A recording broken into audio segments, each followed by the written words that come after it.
সেদিন সবাই মিলে যাচ্ছিলাম সাকচি, জামশেদপুরের সবথেকে সস্তা মার্কেটে। বলে না সস্তার জিনিস বস্তায় বস্তায় নিয়ে যাও, সেইরকম মার্কেট। অনেক সস্তায় অনেক ভালো ভালো জিনিস পাওয়া যায়। আমি নিজেও অনেক কিছু নিয়েছি। এই দেখো, এই হচ্ছে মার্কেটটা। আমার মা এখানে কেনাকাটা করা শুরুও করে দিয়েছে, আমিও নিয়েছি অনেক কিছু। এখন যাকে আমার পাশে দেখছো তার নাম হলো দীক্ষা, আমার দিদিদের বিল্ডিংয়েই থাকে নিচের ফ্ল্যাটে। ওদের সাথে গেছিলাম সাকচি, ওরাও গেছিল আমরাও গেছিলাম। তারপরে আমরা কেনাকাটা করে এখন অটোর দিকে যাচ্ছি, অটো ধরতে। আর দূরের ওই স্ট্যাচুটা করোনার সময় বানানো হয়েছিল, যেটা আমি শুনলাম।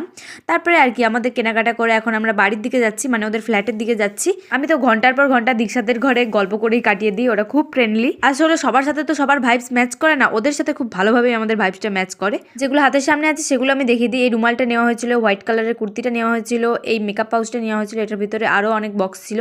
তারপরে এই টুপিটা আমার মনুর জন্য ছিল, বাপিদের জন্য দুটো সোয়েটার ছিল, সেগুলোর আর ভিডিও করা হয়নি। বাপির আর আমার জামাবুর জন্য আরও অনেক কিছু নেওয়া হয়েছিল, সব দেখানো সম্ভব নয়। তো ভিডিওটা এই পর্যন্তই। ভালো লাগলে লাইক কমেন্ট শেয়ার ও প্লিজ চ্যানেলটা সাবস্ক্রাইব করে দেবে। টাটা সবাইকে।